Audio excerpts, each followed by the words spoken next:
Bonjour à tous, bonjour à toutes. On se retrouve aujourd'hui donc pour une vidéo un petit peu spéciale sur Game Set and Talk. Normalement, on avait l'habitude donc de vous proposer des petites chroniques hebdomadaires pour revenir sur l'actu. En fait, là, on a eu l'opportunité donc via les réseaux qu'on développait à droite à gauche de rentrer en contact en fait avec des professionnels du tennis ou du moins des personnes qui s'y intéressent de plus près. Donc, on a décidé de vous mettre en avant aujourd'hui une petite interview d'un bouquin qu'on a pu lire dans l'équipe donc qui s'appelle les fondamentaux tactiques au tennis, écrit par Monsieur Cyril Ravilly, donc qui est sorti aux éditions Amphora en avril dernier. Donc comme le titre l'indique un peu, donc on revient d'une façon très approfondie sur l'aspect tactique du tennis, beaucoup moins physique, mental, même si on en parle également, puisqu'on l'auteur part du principe que éventuellement ces aspects-là ne seraient pas assez développés dans le tennis, donc il essaye, que ça soit du côté amateur ou professionnel, de mettre ça en avant pour tout simplement développer ses capacités tennistiques. Et donc du coup cet auteur nous fait l'honneur d'être avec nous aujourd'hui, donc on va pouvoir lui poser quelques questions sur cet aspect tactique. Donc bonjour Monsieur Ravi. Bonjour Jonathan, appelez-moi Cyril, ça sera plus simple. Ok, d'accord, pas de souci. Alors du coup, Cyril, je suppose qu'on peut passer au tutoiement direct. Bah du coup, je vais laisser te présenter à nos internautes ton parcours professionnel et comment toi tu en es arrivé jusqu'au tennis. D'accord, je travaille dans le conseil en stratégie, et j'aime beaucoup le tennis. J'ai été 15-3, je suis un grand amateur du jeu, du double. Et en fait, ce qui m'a poussé à écrire cet ouvrage, c'est quand je donnais pas des cours, mais des cours à mon épouse, donc vraiment au niveau amateur, je me suis rendu compte que ce D'accord. que je lui expliquais était quand même très différent que ce qu'enseignaient les professeurs qui se centraient essentiellement sur la technique.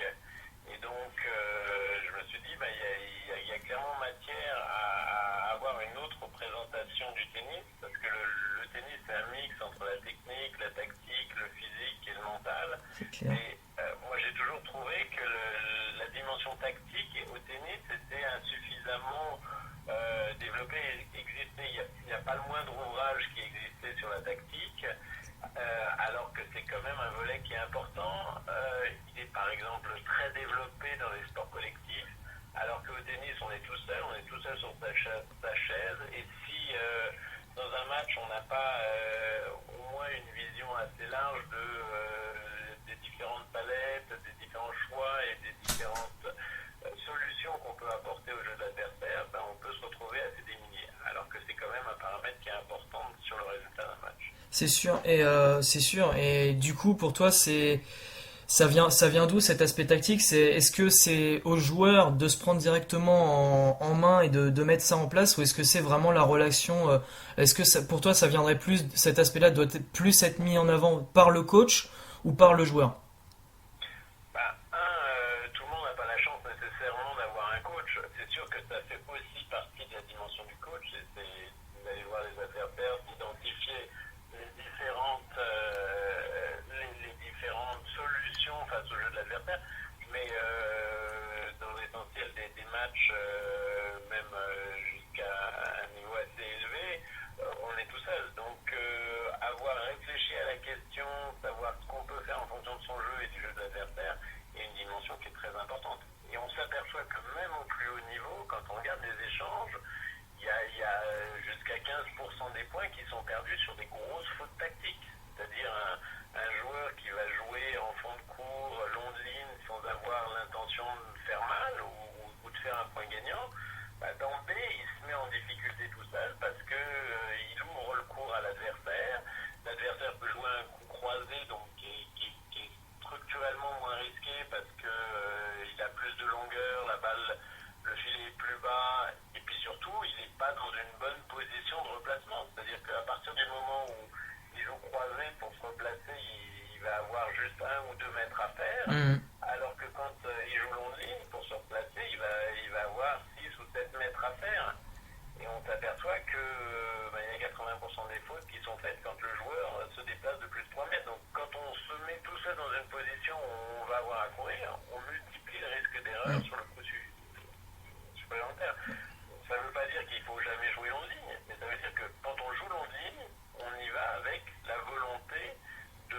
gagnants ou de mettre l'adversaire suffisamment en difficulté pour qu'il puisse pas nous contrer. Ouais. Du coup, maintenant un petit peu, quand maintenant on a fait un petit peu un premier tour là-dessus.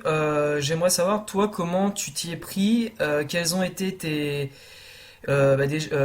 comment toi tu t'y es pris pour écrire ce bouquin, quels sont les moyens que tu as mis, le nombre de matchs que tu as regardé et ton organisation dans ton travail pour en arriver à un tel ouvrage. Moi, ça fait déjà 20 ans que je réfléchis à ces questions de tactique, et c'est vrai il y a pas d'ouvrages qui ont été écrits là-dessus, mais c'est vrai qu'aux États-Unis, il y a pas mal de littérature quand même qui existe sur des points précis. Il y a pas mal de, il y a pas mal de, et puis j'ai surtout regardé beaucoup de matchs, et pour moi, la tactique c'est aussi directement lié à la statistique, c'est-à-dire qu'est-ce qui marche pas, où est-ce que, quels sont les coups où structurellement on gagne plus de points, quels sont en revanche par exemple un schéma tactique simple. L'adversaire vous fait une balle courte sur lequel on ne va pas pouvoir attaquer, mais sur lequel généralement on est aspiré au filet, Mm. et donc on fait une balle d'attaque chopée, généralement assez longue, et on se retrouve au filet. De facto, on se retrouve aspiré au filet. On s'aperçoit que cette configuration, elle n'est pas bonne, parce que alors que normalement, quand on monte au filet, on doit quand même avoir un taux de réussite de l'ordre de 60 à 70%. Là, en l'occurrence, quand on monte dans ces conditions-là, on a un taux de réussite inférieur à 40%, parce que, on monte dans des mauvaises conditions, on prend des risques sur son choc, à toucher la bande ou à faire une balle trop longue. Mm. On arrive dans des conditions au filet qui sont assez précaires, c'est-à-dire qu'on est très vulnérable au passing shot puisqu'on n'a pas débordé réellement C'est l'adversaire. sûr. Il a le temps de se positionner sur une balle qui est chopée ou coupée, donc il a tout le temps de se placer. On est vulnérable au lob. Donc toutes ces positions sont où on monte au filet un peu attiré ou aspiré par l'adversaire, sont des conditions qui sont très mauvaises. Par l'analyse statistique, on montre que le joueur qui va préférer une contre-amortie gagnera beaucoup plus souvent, gagnera le point à plus de 50%, alors que quand il va monter comme ça sur cette montée chopée, Mhm. il perdra plus souvent le point qu'il ne le gagnera. Donc c'est cette analyse statistique un grand nombre de matchs. Moi j'ai regardé tous les matchs, enfin j'ai fait des analyses sur un grand nombre de matchs, et dans l'ouvrage, il y a plus de 6000 points qui ont été analysés. D'accord. Donc pour voir qu'est-ce qui marchait, qu'est-ce qui marchait pas. Est-ce qu'on faisait plus d'ace, ça c'était en extérieur ou au T, quels étaient les paramètres qui influençaient les services gagnants et les retours, quelles étaient les séquences, et sur 3-4 coups, quelles étaient les bonnes séquences qui étaient privilégiées par les joueurs de haut niveau, en sachant que ce qui marche pour les joueurs de haut niveau, d'une manière ou d'une autre, influence le jeu des joueurs amateurs. Ouais, c'est sûr. Et puis, ouais, je suis tout à fait d'accord.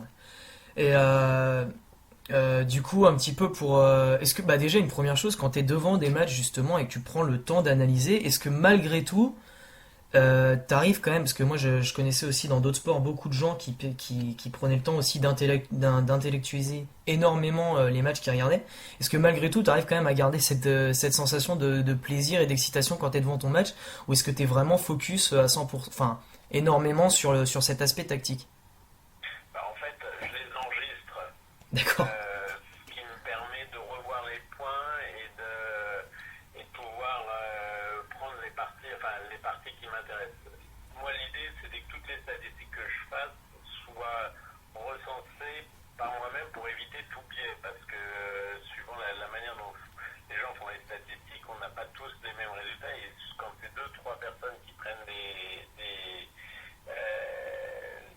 qui suivent le même match, on n'aura pas les mêmes statistiques. Donc là, je me suis contraint à faire toutes les statistiques moi-même, donc savoir exactement et que tous les points soient catégorisés de la même manière. Et moi, je me suis concentré aussi que sur les points gagnants, parce que c'est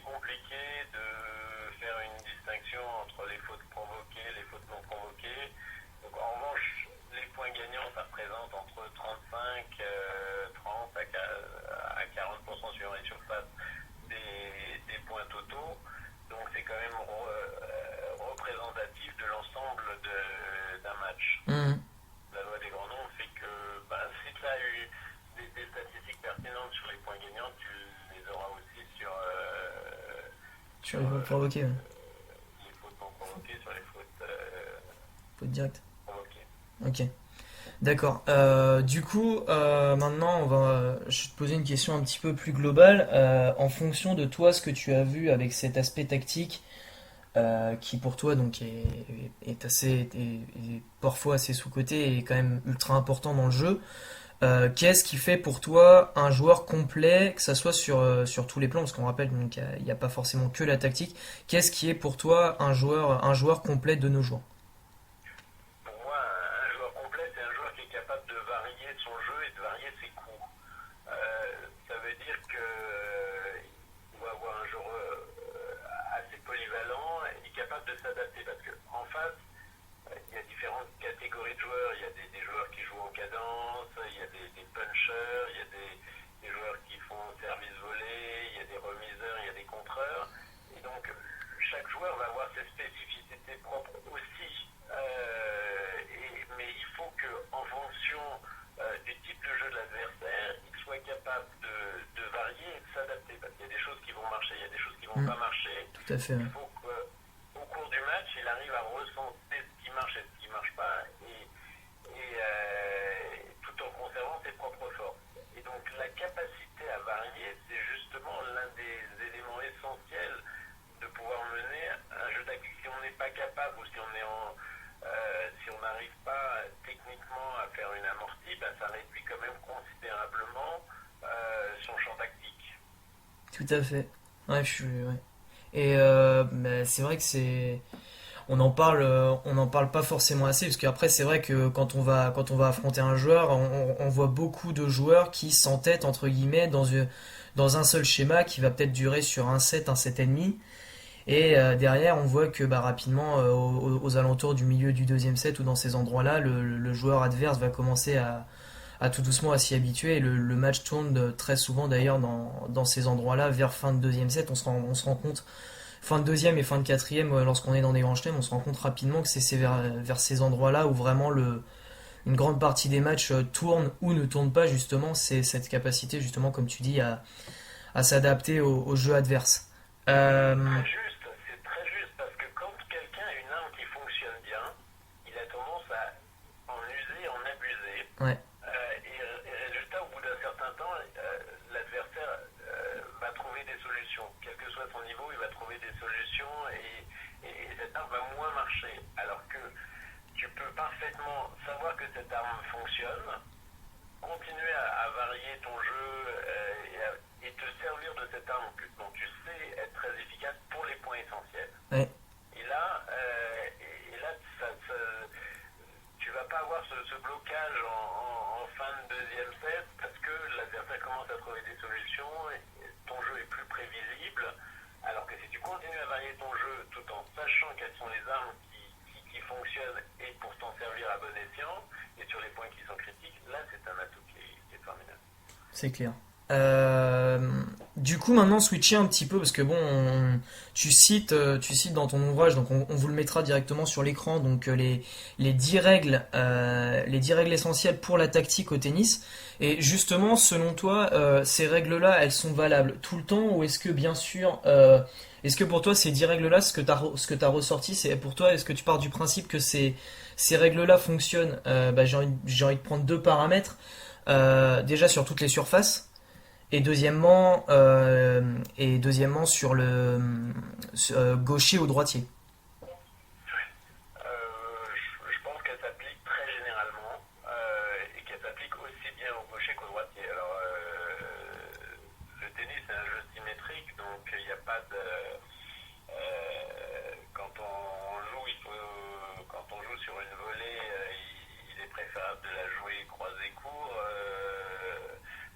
Si elle est prise au-dessus du filet, ça s'applique qu'on soit gaucher ou droitier. Donc, Mm. non, il y a beaucoup de règles.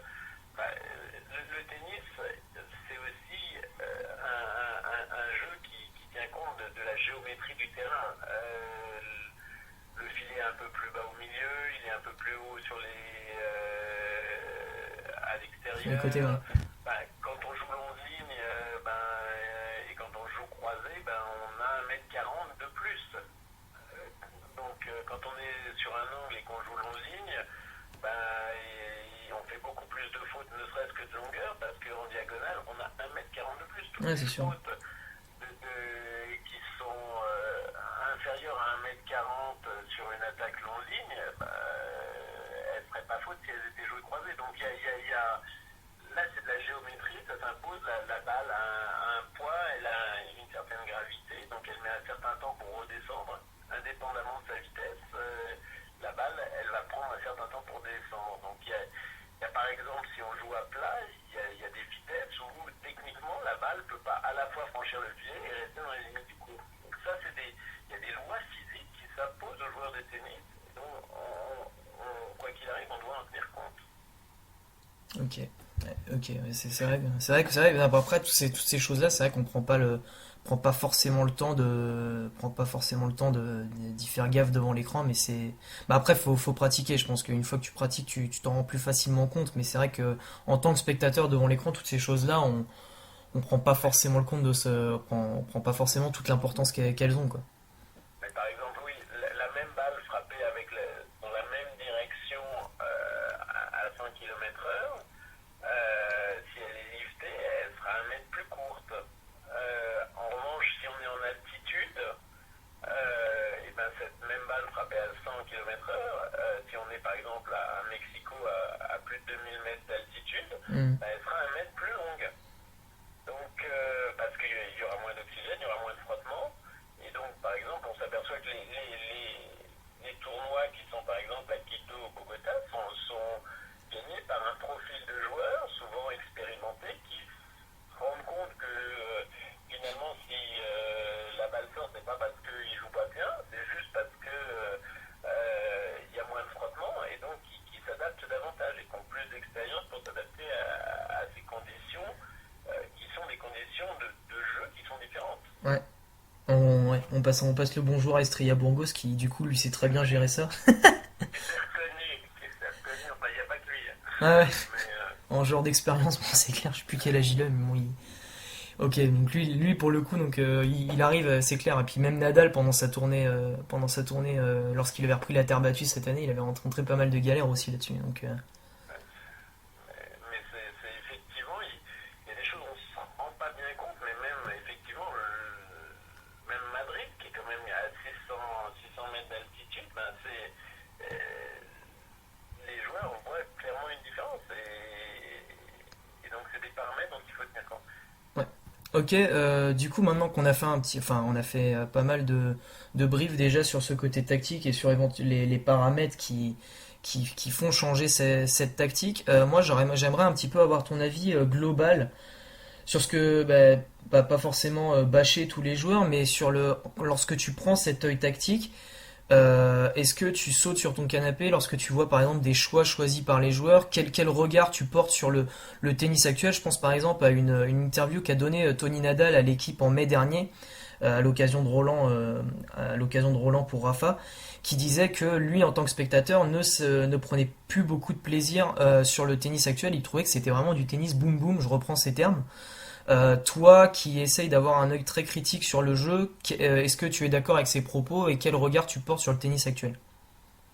Ce serait, enfin, il y a une partie du constat sur lequel on peut être que d'accord, parce que c'est vrai que quand on a eu le tennis actuel devient plus rapide, plus puissant. En 10 ans, il y a eu, par exemple, sur la première balle de service, il y a eu 10 km/h de gagné, ce qui est considérable. Donc il y a à la fois des évolutions physiques, des évolutions de matériel, des Mm. évolutions du cordage qui font que le jeu va de plus en plus vite, les balles sont de plus en plus rapides et c'est de plus en plus dur d'avoir des coups de toucher sur des balles qui sont quand même très rapides. Donc le jeu a tendance à se stéréotyper. C'est aussi le cas dans le tennis, c'est même quasiment plus le cas dans le tennis féminin parce que les joueuses sont obligées, ont moins de force physique que les hommes, donc sont obligées de prendre la balle plus tôt, plus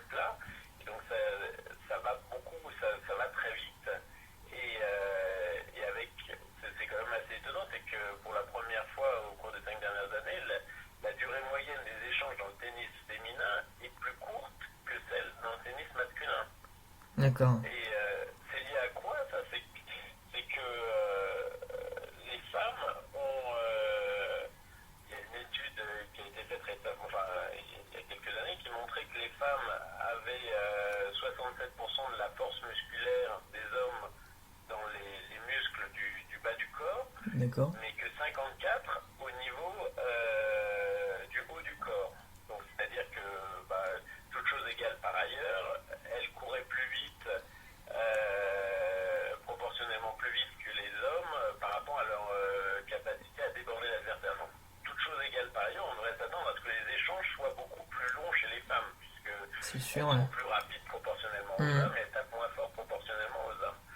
Mais en fait, pour compenser ça, le tennis féminin joue très très agressivement en prenant la balle très tôt et très plat. Et donc, avec ce jeu très agressif, et donc il est plus risqué. Et la manière d'avoir de la vitesse, c'est ben, effectivement c'est de moins lifter et de prendre la balle plus tôt. Donc, résultat, elles font plus de fautes et les échanges sont plus courts. Mais ce faisant, avec ce tennis un peu boum boum, bah, c'est vrai que ça réduit les possibilités de choix tactiques. Hmm. Et donc, c'est un jeu qui est un peu plus stéréotypé. À l'inverse, on voit que par exemple les joueuses italiennes qui avaient un jeu un peu plus varié avec des revers chopés Ouais. ont Amorti contre réussi à avoir des amorti. bons résultats Ouais. justement en ayant un jeu complètement atypique. Même la Roumaine Niculescu, aujourd'hui, avec un coup droit qui est quand même très étonnant, arrive à maintenir un niveau qui est quand même très intéressant juste parce qu'elle a un jeu très atypique. Ouais. Ah, ouais, et puis après, du coup, on voit que ouais, clairement, quand tu vois que Vinci et squatte le top 10, fait finale de Grand Chelem, quand tu vois Schiavone qui gagne Roland, tu vois quand même que. Après, je pense qu'il y a aussi les surfaces. Je pense que par exemple, cet aspect tactique-là, par exemple, doit beaucoup mieux marcher, par exemple, sur terre battue que par exemple sur dur, quoi. Tu vois vraiment que sur dur, c'est quand même Oui, mais aussi sur le gazon, ça marche bien aussi sur le gazon. Donc, Ouais, c'est vrai, euh, c'est vrai. Le slice, ouais, le slice sur gazon, ouais. Niculescu, ses meilleurs résultats, c'est quand même aussi sur le gazon. Quoi. Donc, Ouais, avec cette capacité à monter, à choper, à créer du jeu un peu différent et à avoir une palette tactique qui est beaucoup plus variée. c'est sûr. Ok, donc on a un petit peu ton avis sur cet aspect tactique, puis également différence entre hommes et femmes au niveau du tennis actuel. J'enchaîne un petit peu sur un autre aspect. Il faut savoir que donc je sais pas si c'est encore le cas à l'heure actuelle. Tu es sparring partner de Stéphane Houdet, c'est ça? Oui, oui, oui, oui. Là, j'ai joué avec lui juste avant qu'il parte à Rio. Ok. Donc du coup, si tu peux nous faire un petit topo, toi, sur cet aspect tactique et également parce que c'est vrai que déjà d'une part, l'aspect tactique, on en parle assez peu dans le milieu du tennis, et il faut savoir aussi donc que du coup les Paralympiques, certes, on est quand même mis en avant par des joueurs comme Stéphane Houdet, Nicolas Peyfer, qui sont dans le top 5 mondial. Justement, toi qui as l'habitude de taper la balle avec Stéphane, est-ce que tu vois également comment tu interprètes cet aspect tactique également dans l'handisport? Bah, c'est quelque chose qui est essentiel dans le handisport parce que les échanges par exemple, les services sont moins rapides, donc il y a plus d'échanges. Donc, et par exemple, il faut regarder des matchs de double en handisport, c'est extraordinairement tactique. Les deux joueurs bougent tout le temps, c'est vraiment le placement de balle, c'est vraiment un jeu d'échecs permanent. Et donc, le jeu en fauteuil est très très tactique aussi parce qu'il est essentiel de faire bouger son adversaire en fauteuil. Hmm. Il y a beaucoup de coups gagnants en tennis en fauteuil justement parce que c'est pas évident de se déplacer et notamment faire d'un point de vue latéral Ouais, ou de c'est sûr. revenir. Il y a moins de couverture au filet, donc il y a tout le jeu de déplacer son adversaire qui est essentiel. Il faut dire que moi je suis très admiratif par des joueurs comme Nico ou Stéphane parce que physiquement c'est des gens qui sont très très impressionnants. Très Ouais. très impressionnants parce qu'on s'aperçoit qu'ils bougent beaucoup plus, qu'ils sont jamais à l'arrêt. Pour garder une inertie au moment de frapper, bah, ils sont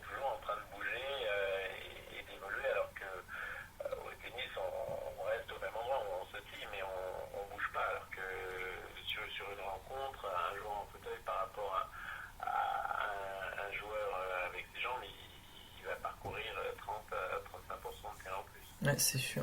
Et puis c'est vrai que c'est vrai, autant le simple, j'avais déjà eu affaire à, j'avais déjà pu en regarder, autant c'est vrai que du double en e-sport, c'est vrai que je m'étais jamais intéressé. C'est vrai que pour le coup, ça serait pas mal à Bah là, à pas. l'occasion de des jeux, ça vaut le coup de le regarder. En plus, on a une vraie chance de médaille. C'est sûr. Ça Et puis va nous derrière, c'est coûter quoi? cher, hein, j'espère. C'est japonais et anglais, non? Mais c'est très tactique et c'est très intéressant parce que là, on peut, pour une fois, le joueur qui monte à la volée peut monter à la volée sans être dans une situation de vulnérabilité parce que quand même, il a une envergure moindre, Hmm. mais il est protégé par son partenaire. En revanche, pour que sa volée soit tranchante, faut qu'il ait de la vitesse, donc il faut qu'il avance. Donc il va partir au moment où l'adversaire frappe pour essayer de frapper sa volée. Et puis si jamais il n'y arrive pas, bah, hop, il repart en arrière. Et ça peut être son partenaire qui va monter à la volée sur le coup d'après. Enfin, donc ça bouge énormément. C'est un balai. Hmm. C'est très impressionnant. C'est vrai, c'est un peu comme une vraie. C'est ça. En même temps, c'est un peu le double d'une manière générale, c'est savoir se faire confiance et puis savoir jouer le jeu, le coup juste au bon moment. Encore plus, je pense, chez les handisports, quoi. Et dans les handisports, ils ont tous une très très bonne main. Donc ils sont quand même capables de placer la balle à peu près où ils veulent, avec l'effet où ils veulent. Donc c'est très drôle. C'est Hmm. très intéressant à regarder. Ok. Maintenant, donc du coup, on repasse maintenant sur le circuit ATP. Je voulais te prendre un petit exemple concret, savoir si toi, tu avais déjà réfléchi à la question. Te prendre un exemple concret des confrontations. Donc, on va prendre les deux joueurs qui trustent tout un peu depuis un moment. On va prendre Murray et Djokovic.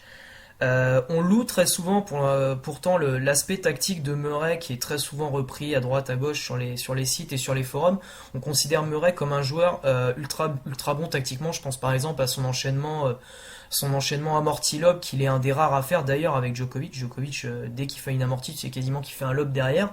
Et malgré tout, dans la confrontation entre les deux, dans les face-à-face, il y a 24-10 pour Murray. Alors si on prend cet exemple concret de Murray versus Djokovic, est-ce que pour toi il y a vraiment une dimension tactique qui prouve que Djokovic est supérieur tactiquement à Murray, quitte à ne pas forcément mettre le physique ou le mental en avant?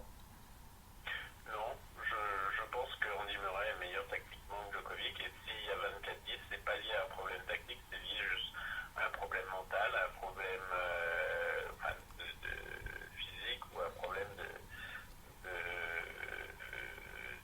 technique, enfin, niveau de jeu. Mais enfin, même si les deux joueurs sont évidemment très forts tactiquement, mais Andy Murray est pour moi un bien meilleur tacticien que Djokovic. Djokovic à de temps en temps cherche pas suffisamment de solutions techniques, solutions tactiques. Je prends le cas par exemple du match contre Simon. Hmm. Simon, en Australie, avait poussé Djokovic en 5 manches et avec une tactique qui était jouer long et au milieu pour pas donner d'angle à Exactement. Djokovic et pour l'obliger à attaquer à chaque fois en prenant des risques sur une balle au milieu, donc qui débordait moins Gilles Simon. Et résultat, il a fait beaucoup de fautes. Hmm. Donc la tactique de Simon a été très au point contre Djokovic, c'est l'obliger à prendre des risques et à dire Djokovic veut terminer vite pour pas trop se fatiguer dans le tournoi. Moi je suis pas pressé, s'il faut jouer 5 heures, je joue 5 heures. Et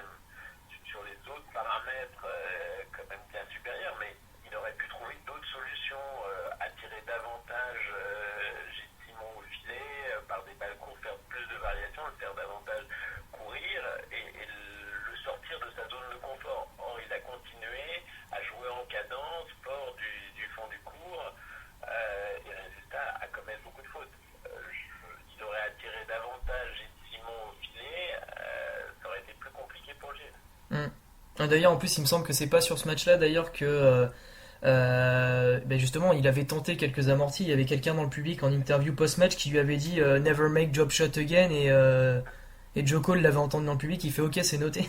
C'est pas ce match-là, d'ailleurs. Ouais, oui, mais enfin, il vaut mieux faire deux amortis ratés, mais sortir De sa zone de confort, ouais. de sa zone de confort. En plus, enfin, Gilles a énormément de qualité, mais sur les balles courtes, c'est là où il est quand même le moins à l'aise. Il le dit lui-même, ouais, les balles rasantes, il aime pas du tout. Et puis quand on l'amène au filet, il est pas du tout, il est pas bien, quoi. Donc c'est vrai que. Exactement. Donc, j'ai pas trouvé qu'il faisait preuve d'une énorme créativité face aux problèmes nouveaux qui lui étaient posés. D'accord. Mais Donc toi, cela t'es. dit, c'est un joueur exceptionnel. Enfin, l'idée n'est pas du tout, et puis c'est facile dans son côté de les expliquer, mais je dis que face à ce genre de problème, généralement, Murray a tendance à trouver plus de solutions. D'accord. Ok. Et donc toi, Plus par. prévisible dans son jeu. Ouais. Mais Djokovic fait des amortis, hein, c'est pas ce que je dis, Ah ouais, mais bien sûr. face à un problème ponctuel, je trouve que Murray réagit plus vite et trouve des solutions plus rapidement. D'accord. Pour les avoir vus évoluer, si je te dis entre le Big Four, pour toi, qui est le plus fort tactiquement?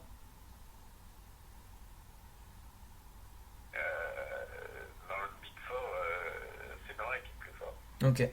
D'accord, ok. C'est parce que c'est aussi un de ceux enfin, qui a le moins d'armes. Enfin, il n'a pas le coup droit de Nadal, il n'a pas la qualité de volée de Federer, il n'a pas le jeu en cadence, il est quand même un peu en dessous dans le jeu en cadence par rapport à Djokovic en termes de sûreté et tout ça. Donc là, c'est vraiment sa tactique qui lui permet d'être quasiment au niveau, enfin, d'être au niveau des tout meilleurs.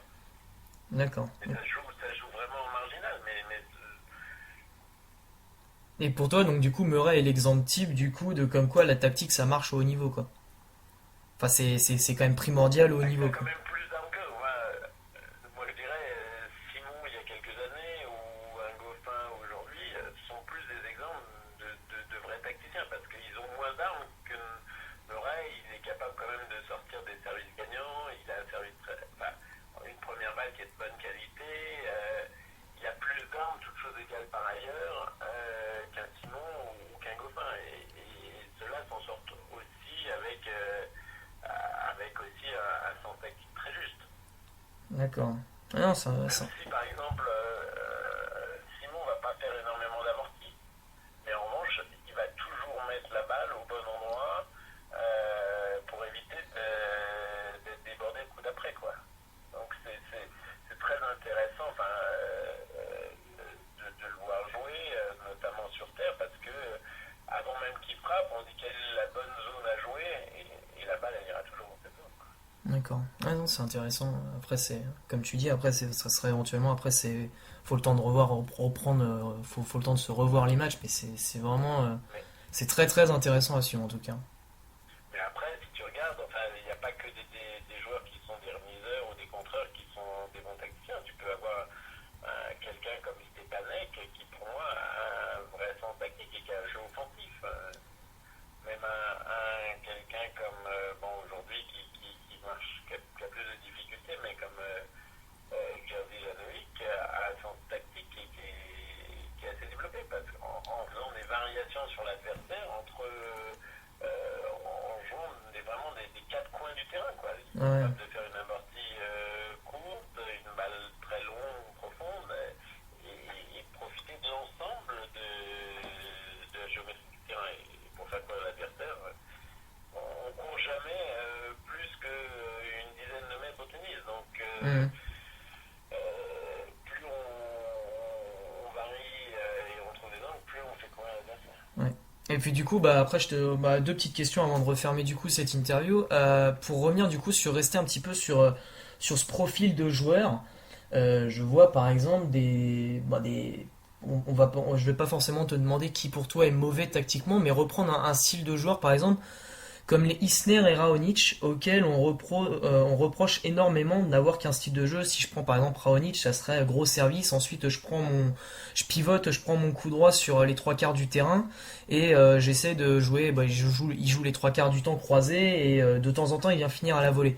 Sur ce style de genre-là, toi, et tactiquement, est-ce que toi tu me dis d'ailleurs qu'il faut essayer de varier au maximum, quel regard tu portes sur ce style de joueur-là qui, du moins, quand on le voit évoluer à l'écran, on trouve qu'il a vraiment un style de jeu qui lui est propre, certes qu'il utilise très bien, qu'il fait très bien, mais on trouve qu'il a un style de jeu très propre. Quel regard tu portes sur ce style de joueur, un petit peu comme Raonic, Isner, ce type de joueur-là? À partir du moment où ils ont des coups qui sont très forts et qui marchent bien, effectivement, on est pourquoi varier. Mais on s'aperçoit aussi que souvent, dans les matchs qui sont très tendus, ça va être. Il leur manque le petit quelque chose qui leur permet de passer au-delà. Euh, bon, sur Raonic, quelqu'un qui est capable de planter deux S par jeu, qu'est-ce que tu vas dire est-ce que tu vas changer ton service alors qu'il marche très bien? Moi, structurellement, je pense qu'il aurait quand même intérêt de temps en temps, juste pour surprendre l'adversaire, à servir ne serait-ce qu'une première à 160 au lieu de 230. Ouais, ça c'est Et je clair. m'apercevais que rien que sur cette balle à 160, déjà, ça mettrait l'adversaire en situation d'incertitude. Sur le premier coup, il risque gagnerait probablement le point parce que l'adversaire sera surpris. Et deuxièmement, sur les autres coups, ne sachant pas si Raoni va servir un boulet de canon ou une balle plus molle, il serait dans l'incertitude. Et ça rendrait le retour encore plus compliqué. L'idée n'est pas d'en faire des centaines à 160, mais il en ferait une ou deux par match. Je suis sûr que ça serait rentable. D'accord. Ouais, non, intéressant encore.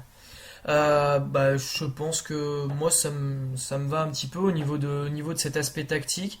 Je pense que un petit mot quand même pour juste avant de demander éventuellement des pronostics toi pour du coup cette semaine avec l'US Open, vu ce qui reste comme match. Un petit aparté aussi sur le service volé. On entend aussi beaucoup de gens qui aimeraient le retour du service volé. Est-ce que pour toi c'est une utopie, ou est-ce qu'on peut quand même croire un jour au retour du service volé, et à ce jeu un petit peu d'antan, au niveau de l'époque fédérienne et un petit peu avant aussi, où ça jouait très très rapide? Est-ce que pour toi le ralentissement des surfaces, on peut oublier le service volé? Est-ce que ça joue au niveau de la formation des joueurs? Peut-être que maintenant on les stéréotype peut-être trop comme des bébés Djokovic, et on les invite pas assez à aller au filet. Quel regard toi tu portes sur l'évolution du service volé? Il y a des tendances qui sont lourdes depuis 2000, qui est que, alors il peut y avoir des effets de mode, mais qui fait que c'est de plus en plus difficile de jouer systématiquement service volé. Moi je suis convaincu, et là on l'a vu même, qu'une utilisation occasionnelle, et aujourd'hui désormais c'est fait par beaucoup de joueurs, qu'on fasse service volé 10% ou 5% des cas dans le match, ça crée de l'incertitude chez l'adversaire. Là, on l'a vu encore récemment sur le match Pouille contre Nadal. Ça Exactement, ouais. casse un peu le rythme. Ça déstabilise l'adversaire en retour. Donc c'est quand même une arme importante et qu'il faut garder dans son jeu, parce que ça met toujours sous tension le lanceur. Si on le fait de manière systématique, je pense que maintenant, avec l'évolution du matériel, l'uniformisation des surfaces, je pense que c'est très difficile de gagner un match en faisant que service volé.